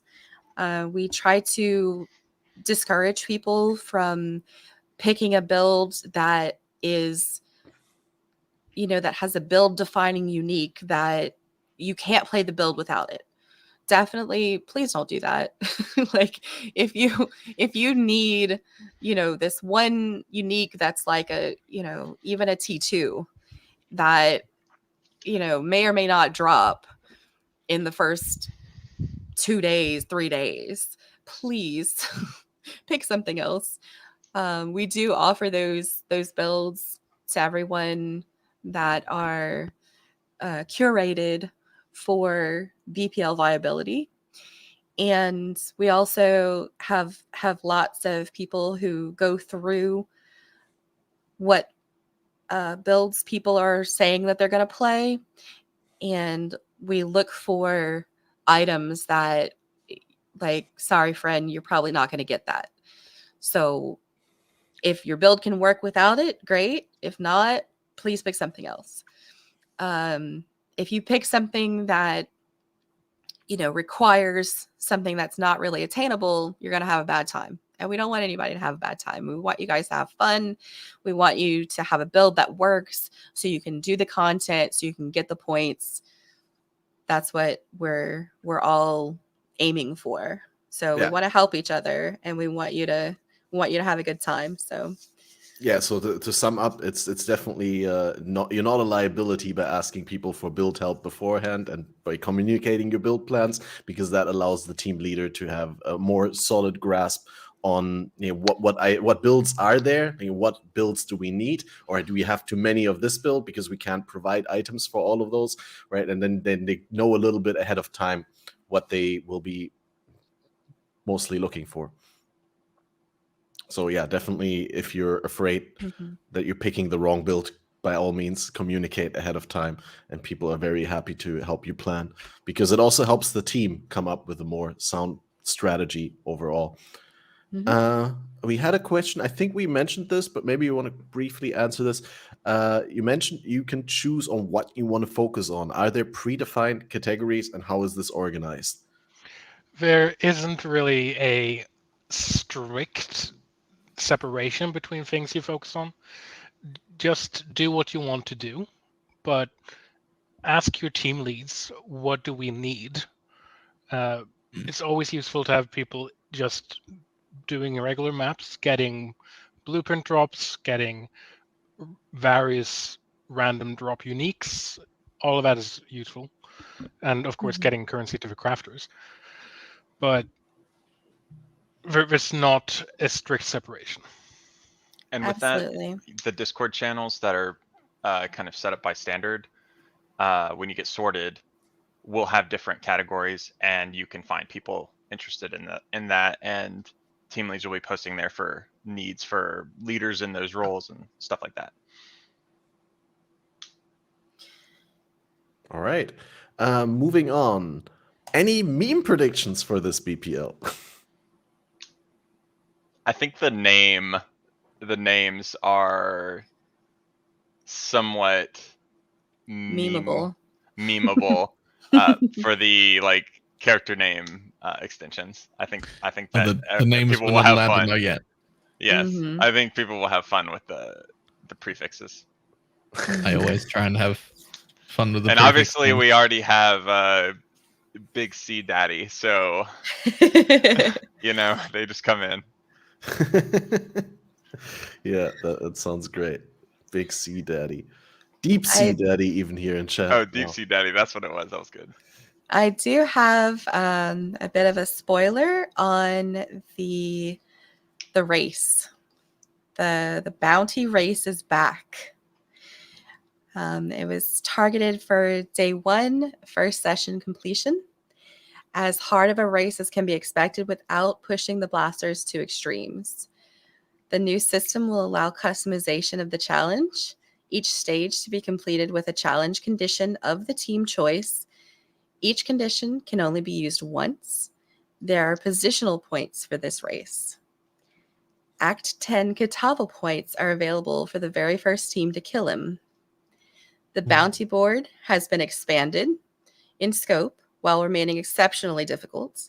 This will include more players with different specializations in BPL, allowing more players to get that highlight moment. The submissions need to be recorded and uploaded or time-stamped within a stream. There are workarounds if this isn't possible, such as streaming over Discord and having a team lead record for you or something like that. And the reason for this change is that we had feedback from many racers that BPL felt like it was missing something for them. They could often still find roles and ways to impact the teams, but because of the lack of a race, they felt their specialty was going to waste a bit. So we also want to add back the super hype moments into BPL. We want people to be able to crowd around a group of blasters and cheer them on, celebrate their wins, encourage them to keep going. It also gives the viewers of BPL something really hype to watch for the first few days. BPL has been a record setter in the past for the racers. Some of the fastest boss kills have come from BPL. Secret strategies and builds have come from BPL. We want this back, so we're bringing it back. And a lot of the things that the racers asked for was really because they felt like they didn't have as much of that adrenaline rush. And so we're basically putting back in the adrenaline rush for the racers while allowing the rest of the team to get the majority of the points so that it doesn't overpower each other. So the racers are being utilized, but in a way that the rest of the team feels like they are like the majority, like the big 99% is taking up at least 75% of the points. Yeah, that's fair. I mean, you want everyone to feel like they have an impact on the final standing. Mm-hmm. And the personal objectives as well, we have uncapped them. We did have feedback last BPL that a lot of the people who were a little more casual or they started a little late, they missed out on getting the personal objectives points, and that was a feels bad moment. So we definitely wanted to uncap them again so that they're not reached in the first 12 hours, so that each team has the ability to encourage that person who maybe had to start late because of work or real life, or only has 4 hours to play rather than some people have 16 hours to play. So we wanted to encourage those XP taxis and those fun moments of like, you know, grouping up and power leveling, you know, each other. That person who was maybe struggling to get through, and we can, you know, get someone else on the team, go give them a boost, and they get into maps and drop a points unique. You know, it's sometimes it's just that it depends on you. Yeah, that is fair. I got another question here. I think now we got like a number of questions in regards to the classes. I'm not sure I understand this one correctly. Any leak info for ascendancy changes from the kitchen? Does that mean like ascendancy changes for the teams, or like whether you can change your ascendancy during the event? Which, I mean, would only make sense if your team has 2 ascendancies on the same class, which doesn't usually happen, right? It can happen that we have 2 ascendancies from the same class. If you have 2 ascendancies from one class, you can go between them. That's fine. You might not have the regret orbs to do it, but it's you know, it's possible. And we do have, you are not allowed, however, to use one ascendancy that your team does not have and then switch to the correct ascendancy if you know, want to like cheat or get around something that way. Please don't do that. Lily will catch you. It'll be a whole thing. Lily will definitely Don't do catch it. you. So your team only has occultist on the witch. You can't level as elementalist until level 90 and then switch to occultist to score boss points. Correct. Sure. You cannot do that. And then a common theme that was there for the last couple of BPLs was that the Ascendant class was available to everyone. Will that still be a thing this coming BPL? Yes. Ascendance for everyone. Ascendance for everyone. So every team gets access to the Ascendant class. And then obviously the Ascendant can change quite a bit. Good. Another question that we've probably answered a number of times, but that's super worth answering again. Can people still sign up for BPL, or are signups done? Signups have not opened yet. Yeah, they open up on Friday around 8 UTC, just depending on when our devs are able to push that out. And yes, it will be fresh on Friday. Sorry for the confusion, but signups have not happened yet. There are 1,500 available slots starting on Friday. One important thing to note is that there is a requirement that you are in the Discord server from the moment you sign up.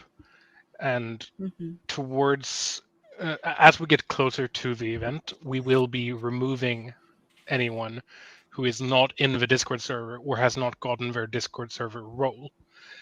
That you can do now. Join the Discord server whenever. Yes, exactly. But if you sign up with a wrong Discord account, that means you would not get your role. And what we're doing is we're removing people who have not gotten their role to make space for other people. So essentially, just pay attention to the Discord server. We'll be doing a bunch of announcements. We'll be letting people know if you do not have your role as of this announcement, get in touch with me ASAP, because you will be removed eventually if you do not. Discord, unfortunately, makes it really easy to make fake accounts, is what I call them, on their website. So it stores an account you didn't even realize you were making in your browser, and then it uses that for the Discord signup. I think last event I removed something like 200 people who had done that by accident. So it's really easy to do and relatively quick to fix. So just be in the Discord server, pay attention, you'll be fine.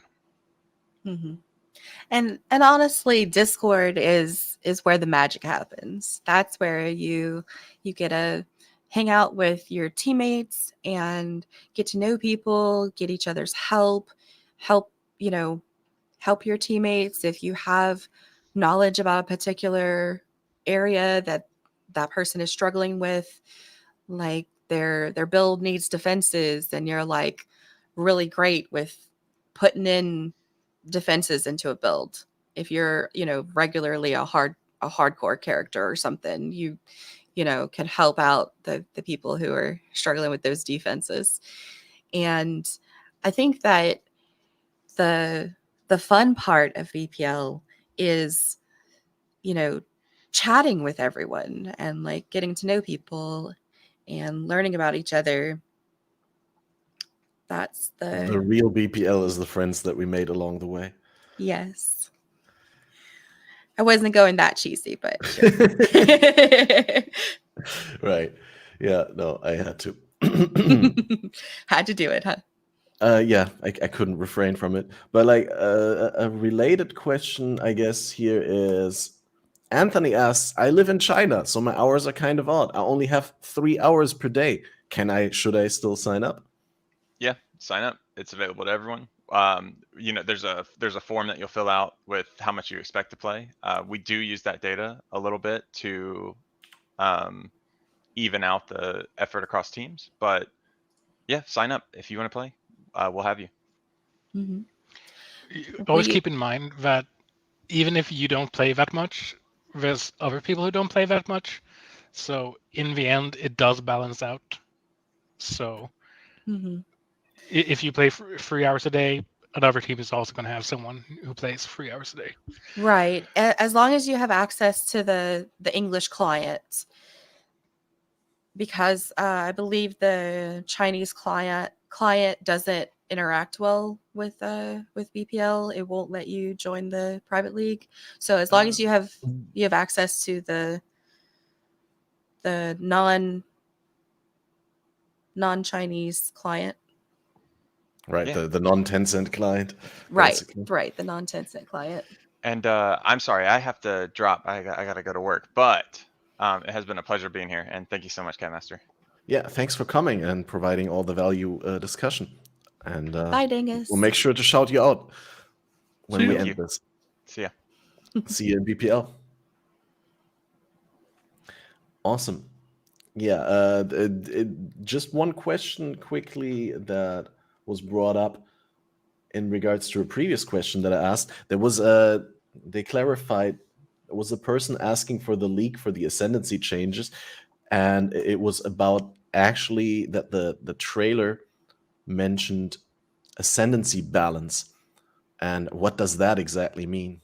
Is the question. So we take into account the meta builds for each league, and we balance differently every single league based on, you know, what we predict will be the easiest builds for people to play, and we try to make sure that there is a blaster ascendancy that they can use, and we try to make sure that there is something for delve, that there's something for the majority of people, that there's, you know, something on each, you know, at least enough of a chunk of meta that each team has access to. Right. So just you're not like putting nerfs and buffs onto the ascendancies by like, you know, they're trying to balance the ascendancies, but it's more like a balance of which ascendancies are available to which team. Right. So we do adjust every BPL. We reshuffle to try to make sure that, you know, every team has available to them something. Yeah. You know? Basically, we just don't want the top 5 blasting classes all piled on one thing, and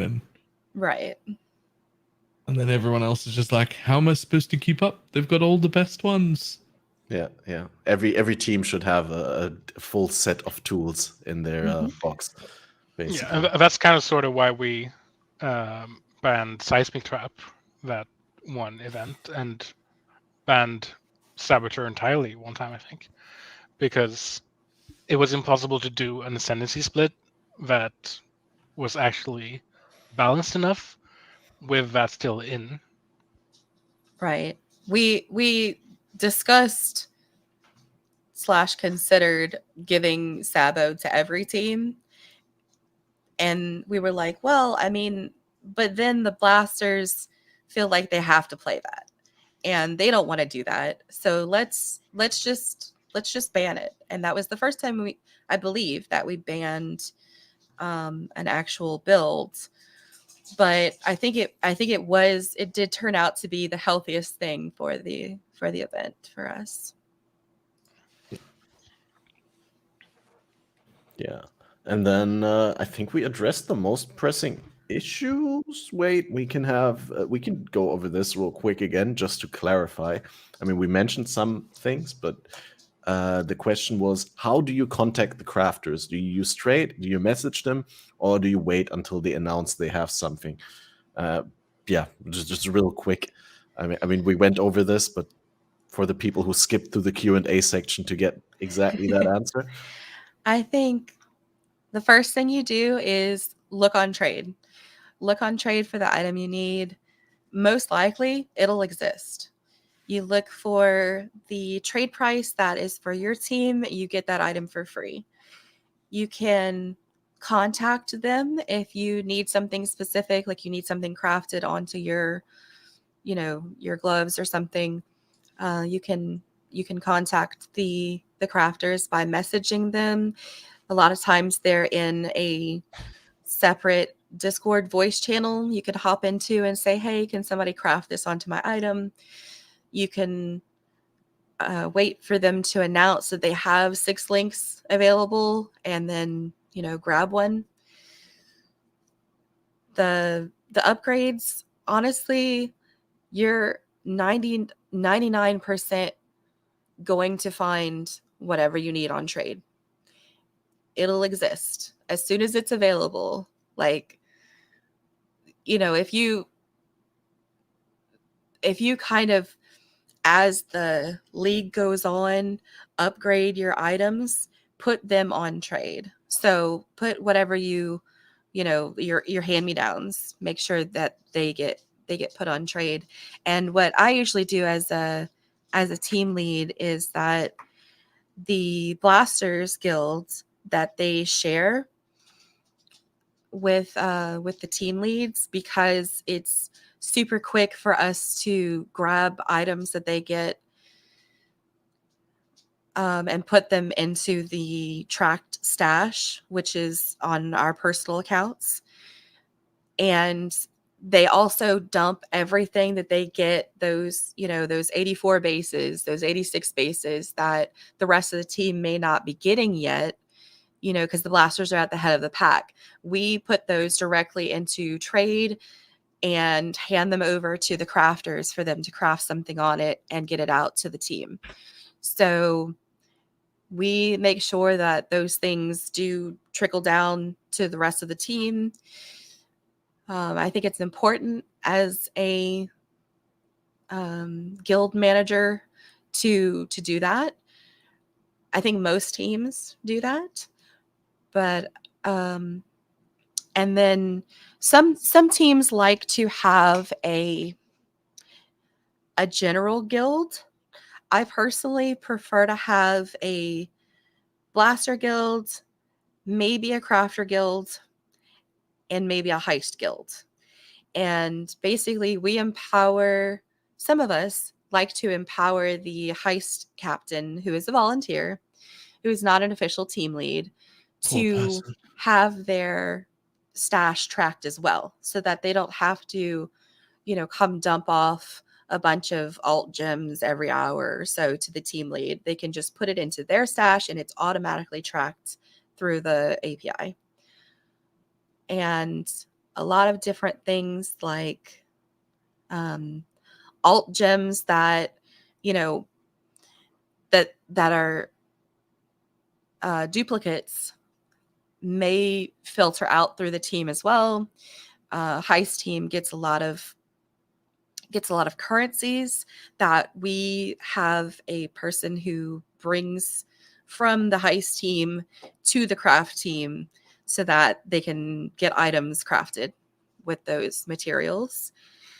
So it's a real team effort of like getting, you know, the bases from the blasters, the currency from the heisters, and the crafters making the items and getting them out to the team. So it's a big effort. Yeah, lead stuff always looks like so much work. It can be. It's very fun though. It can be really stressful. That's why we have multiple team leads these days. Yeah. So that we can kind of spread the load. We do try to do, you know, 24-hour coverage so that there's always a team lead available. And then, which is kind of funny because when they do the team lead availability, like schedule availability, and I'm just like, yes, that's like my availability is yes, because I have total degen hours and I'm available, you know, 16 to 18 hours a day. So I'm I'm kind of an anomaly on that though. Although there You're are a a lot bad of role model. You're a terrible role model. I'm a terrible role model. Yes, I have total degen hours. And which makes it hard to like tell the blasters to go to sleep because like they could just say it back to me. Like you go to sleep. No, you. No, you. Well, you can tell they're playing a skill-based game. They need to be on top of their mechanics. Mm-hmm. I mean, I have a standing invitation to all participants in BPL to request a ban from me if they need to stop playing. No one's taken me up on it yet. But if you can't stop playing and you need to, I will be happy to ban you. Well, I mean, I think it's the same kind of threshold that you need to overcome in order to like stop playing or to contact you to be banned to stop playing. I feel like if you can do one, you could do the other. Mm-hmm. Yeah, probably. Maybe that's why no one's contacted you. Maybe. I'll keep the invitation open. All right. And then just to clarify for everyone again, there was a question about the scheduling of the Badger Private League conflicting with the Diablo 4 open beta. And then obviously there's the ExileCon coming up. Was it too impractical to reschedule? Or, I mean, I already know the answer, but maybe you want to say it again that We set the date for this BPL before the Diablo 4 beta was announced, and we'd already announced it out to people too. So people had already started requesting time off work and all sorts of things like that. So it was too impractical to move it after Diablo 4 decided to steal our weekend. Mm-hmm. Theft. Yeah. As far as the moving items to the crafters, you can usually find their name, at least the crafting lead, crafting captain. You can usually find their name somewhere in the documents for the team. As a team lead, I always put the craft lead's name on there, as well as the trade bots. And the trade bots are a huge help too. Sometimes if you just want to be a trade bot, that's actually how I got into leading. Was, you know, I was a trade bot, and I just, you know, went from heist, gathered resources and brought them to crafters, and, you know, all those different transfers. Well, yeah, they're not bots. It's people. I'm just kidding. You know, calling myself a trade bot, but basically they do a lot of the transfers of stuff between different groups is the best way to describe those people, the resource management people. Yeah, so even if you forget to list something on trade or like to say that it's available, there will be periodically there will be prompts in your team's global channel where the team leads or like sub team leads, people who collect stuff, crafters and all that, will be asking for the resources that they need. So you don't have to be afraid that you're hogging something that may be of value for your team. As long as you have the global chat up, you'll be informed. Yep. Basically. And then I think this is a good point before we go into the last question after this. This is a good point to give a shout out to the man himself who started it a while ago. As some people in chat are not aware, there was a question, whatever happened to Badger anyway? And I guess it makes sense to show Badger's tweet here that he tweeted in October 2022, where he said, "I'm pretty much done streaming. I'll explain at some point. But all I can say is my mental health is better, and I feel like myself again. Don't want to discredit my time streaming. It was a ton of fun. I learned so much about business, marketing, and more, not to mention all the cool people I met." But yeah, the Badger has decided to discontinue his streaming journey, but is still obviously with the BPL in spirit all the time. He also made a YouTube video. Yeah, he did stream a bit and make some YouTube videos for this league. Not a lot. He took a week off work and just hung out and stream with some of his old fans. But he made sure to point out he wasn't back. He was just taking some time off work. For a few days. Yeah, exactly. He's apparently working in game dev now. Nice. Yeah, I heard as much. And he's playing Escape from Tarkov with a certain Octavian from time to time. Yeah, but big shout out to Badger, obviously one of the great content creators of the last couple of years. Sad to see him go, but great to see that he's still leaving his stamp on Path of Exile and that his spirit lives on through the BPL. Yes, I mean, absolutely. We carry on the torch. Great. And then we have another question coming up, and that is just asking for what your predictions are for the top meta this league. What are going to be the most played builds in the BPL? Totem Explodey, probably not so much, as that's banned for point collection. But well, it's only banned for the bounty submissions. Right. That are on video. Yeah, we are probably going to see some totems, but because you can't do it as a bounty collection, it's probably not going to be as visible as some other builds. We're definitely going to see some Bone Shatter, I think. It's a classic, and it still works really well. I unfortunately predict we're going to see a fair amount of Vengeance Cascade attempts. And I say attempts because I have my doubts whether there's going to be enough oils to go around. Yeah, that's golden or 2 golds, isn't it? Yeah. So it's maybe the blasters. It's possible that you might get Vengeance Cascade in BPL, but I would not count on it. Definitely not try. something. Yeah, please don't start with a build that requires it to work. If it's an upgrade, that's probably fine, but it's not something you should count on getting during BPL.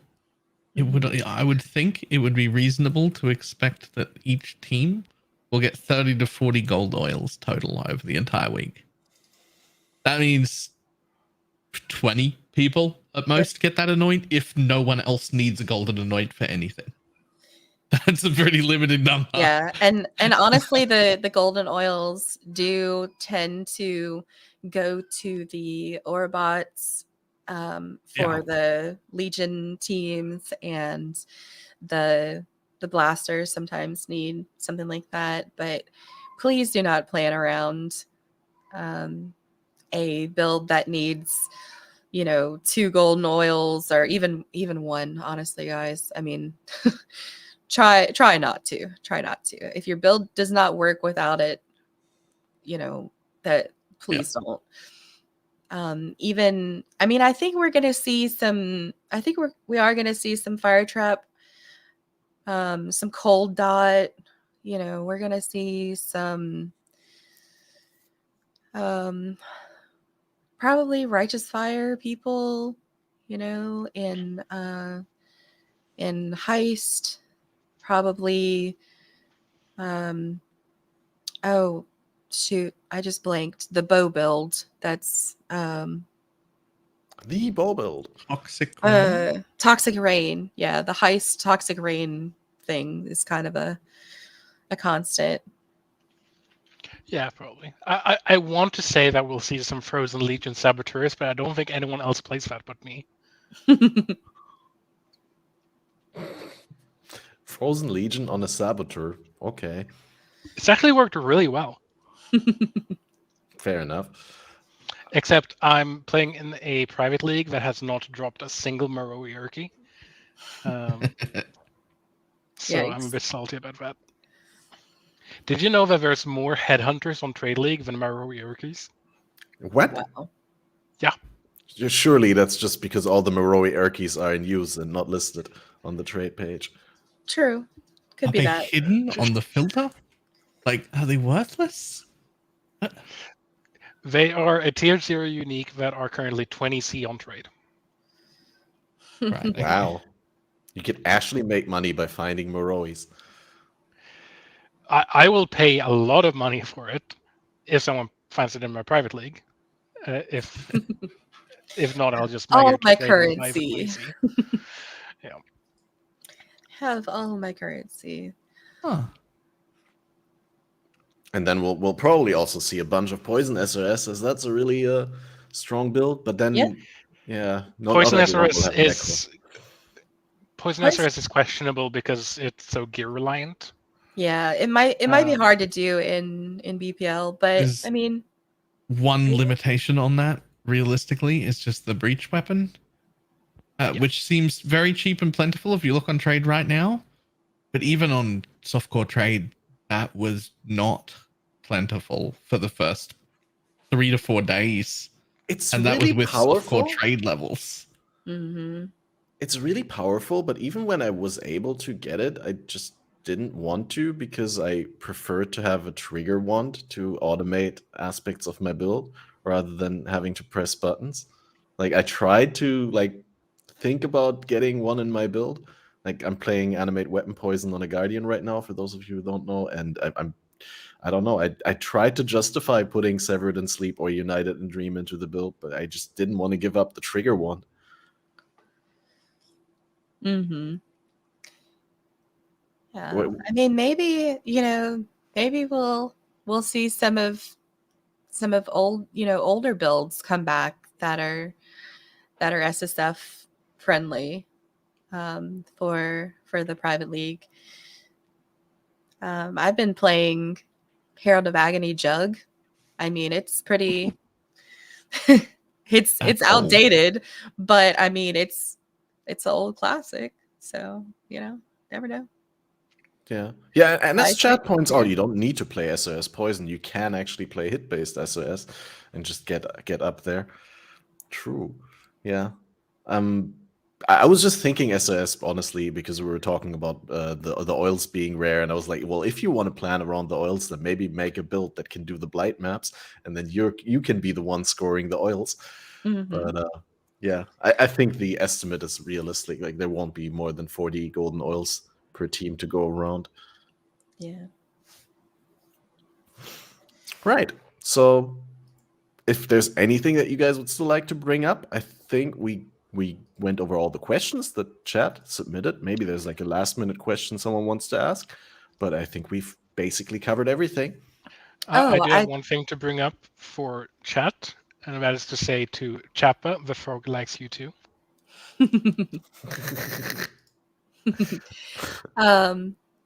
I did want to mention that Dingess will be streaming on the new BPL Twitch, the event. I think he's gonna do like a announcer kind of deal with like the different boxes, kind of like this, where do you have a link for that? A streamer. I believe it's BPL POE. Let me find it real quick. POE. I'll check twitch.tv. But then I'll share that in the chat and also in the comments down below. I'll also make sure that the website is shared. But just in case people are listening and want that, that's the bpl-poe.com, I believe. So you just go into your browser, bpl-poe.com,